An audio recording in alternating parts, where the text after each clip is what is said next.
You can't invest in property with an SMSF. You most certainly can invest in property with an SMSF. You can invest in residential, commercial, industrial with an SMSF, and you can borrow. And it is probably one of the most popular strategies that clients use to gain wealth through super. So a lot of clients will set up an SMSF just to purchase property. Certainly with lower balances, an SMSF could be more expensive than other funds. But as your balance grows, an SMSF could actually be much cheaper than an existing fund, certainly with a high balance. Running an SMSF takes up all of your free time. Well, yes, if you try and do it yourself, then the SMSF will take up a lot of your time. That's why welcome to SMSF Insider, where we help busy professionals to gain financial independence using an SMSF. Hi, I'm Troy, founder of Blue Chip SMSF Services. And over the last 20 years, I've helped thousands of Aussies manage the complexities of self-managed super funds. And in this podcast, I'll answer your questions, break down the myths, so you can take charge of your financial freedom. Let's get into it.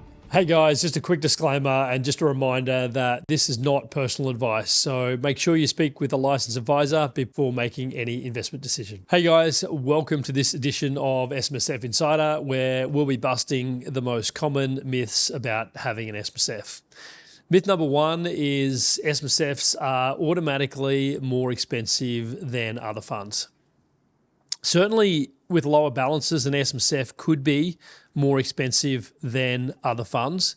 But as your balance grows, an SMSF could actually be much cheaper and much more cost effective than an existing fund, certainly with a high balance. And the reason for that is most, if not all, super funds outside of SMSFs, like industry funds and retail funds, are all percentage based. So the more you have in super, the more you'll pay in fees. So as your balance grows within super, an SMSF will become more cost effective, or should become more cost effective, because it is typically a flat fee structure.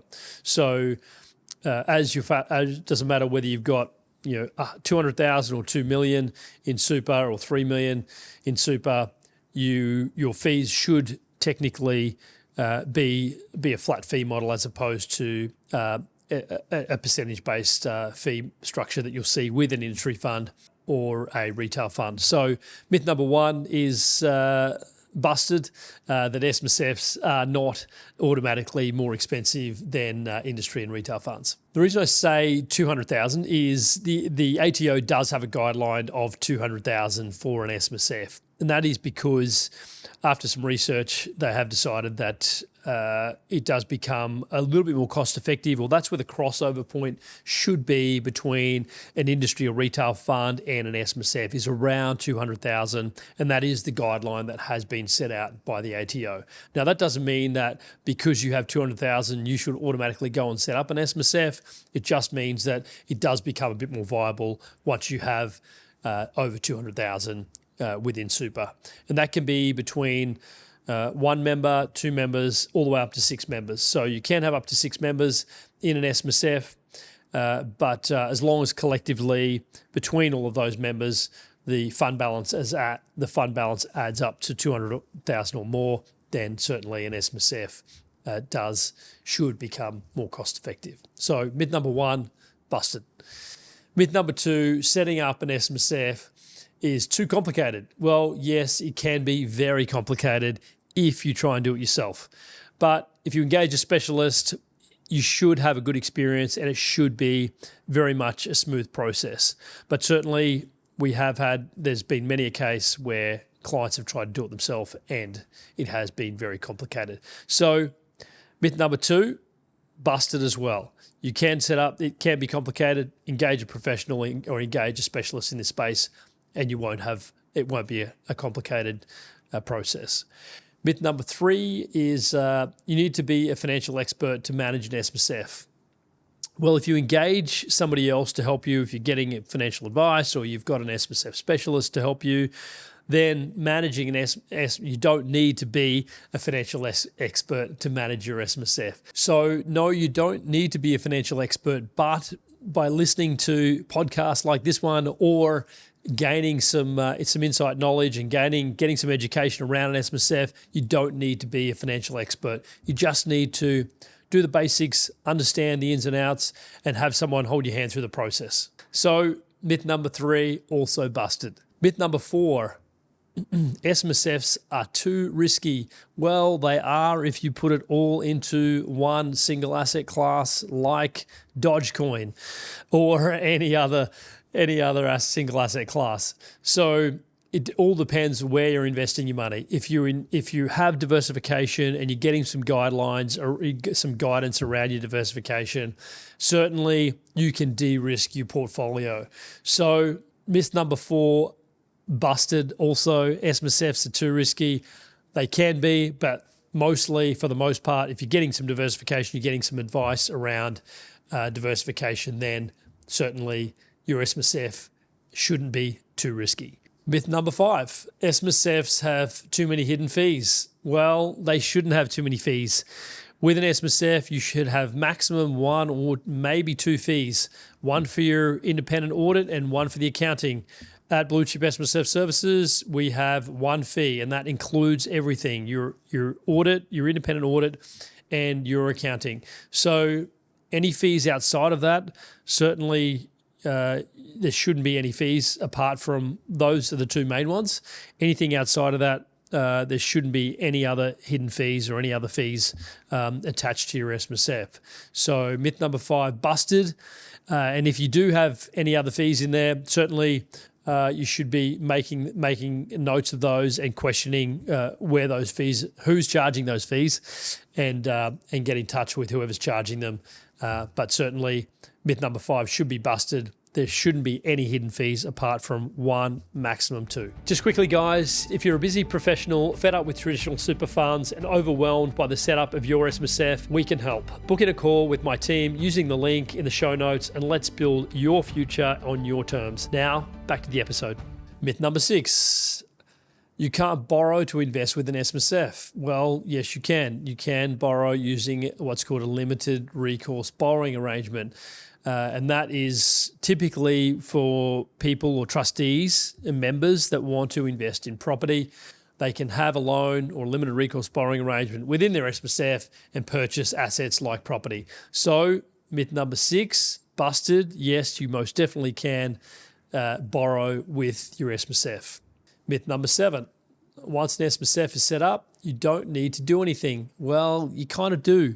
You need to work with your SMSF administrator to provide them all the information they need to conduct the annual tax return and the audit. So you can't just fall asleep and wake up in 12 months' time and hopefully hope that everything's gone smoothly. You do need to be engaged with your SMSF administrator and provide them the information they need to get the job done and help them help you. With myth number 7, you certainly do need to. You can't just do nothing.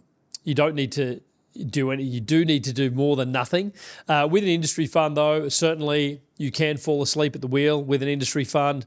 Wake up in 7 years' time, and everything will be as it was before you went to sleep, because an industry fund is managed by. It's a pool of money that is managed by professionals. So you certainly don't need to do anything with an industry fund. But with an SMSF, you do need to be a bit more hands-on, and you do need to provide information to your SMSF administrator to make sure your fund remains compliant. So myth number 7, busted. Myth number 8, you can't invest in property with an SMSF. You most certainly can invest in property with an SMSF. You can invest in residential, commercial, industrial with an SMSF. And you can, as I mentioned earlier, borrow. And it is probably one of the most popular strategies that clients use to gain wealth through super. So a lot of clients will set up an SMSF just to purchase property, and that could be residential, commercial, or industrial property. So myth number 8, busted. Myth number 9, if you make a mistake, it will cost you your entire retirement savings. Yes, it will if you invest in some sort of scam, or you're provided advice, or you're investing in an investment that's offering unrealistic returns. You most certainly can lose it all. But if you're investing in accordance with, or you're getting some guidance from an industry professional or an advisor, then this shouldn't ever happen. So myth number 9 should be busted. Myth number 10, SMSFs don't perform as well as industry or retail super funds. Well, it depends where you're invested. If you're invested in cash with an SMSF and your industry fund or retail fund is invested in high growth assets like Australian shares or international shares, then of course industry fund and a retail fund will outperform. But vice versa, if your SMSF is invested in high growth assets like Australian shares, international shares, and crypto and some other growth assets, and the industry fund and retail funds are invested in conservative portfolios, then the SMSF will outperform. So it really depends on where the underlying investments, on where your investments are, where your money is invested. Myth number 11, running an SMSF takes up all of your free time. Well, yes, if you try and do it yourself, then the SMSF will take up a lot of your time. That's why you should engage a professional to run your SMSF for you. That way, it's not going to take up any of your time and you'll be able to concentrate on the things, enjoy time with your family and do the things you enjoy doing. So yes, if you do it yourself, it will take up a lot of your time. Engage a professional and it won't. So myth number 11, busted. Myth number 12, you can only have one type of investment inside your SMSF. Definitely not the case. With an SMSF, you can invest in a wide range of assets and have diversification inside your portfolio. Anything from cash, fixed interest, property, direct shares, international shares, Australian shares, crypto, bullion. You can have a very wide range of exposure into all asset classes. So myth number 12, busted. Myth 13, if you use an advisor or accountant, you lose control of your SMSF. Certainly not the case. Your advisor or your accountant should just be adding to the overall experience of your SMSF and adding value to having an SMSF.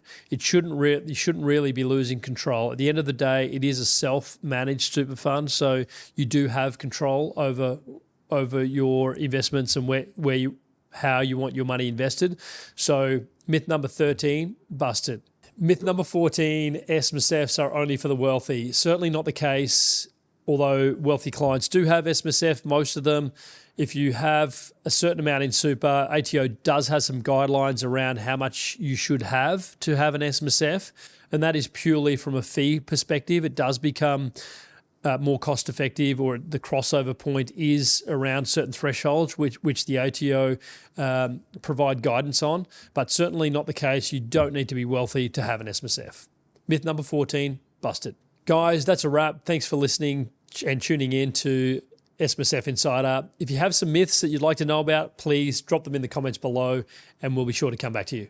Thanks for listening. Hey guys, just a quick disclaimer and just a reminder that this is not personal advice. So make sure you speak with a licensed advisor before making any investment decision. Thanks for tuning in to this episode of SMSF Insider. If you got value from this, make sure you subscribe so you never miss the strategies we share to help you take control of your financial future. Find us on socials at Blue Chip SMSF or book a call with our team to see if we can help you.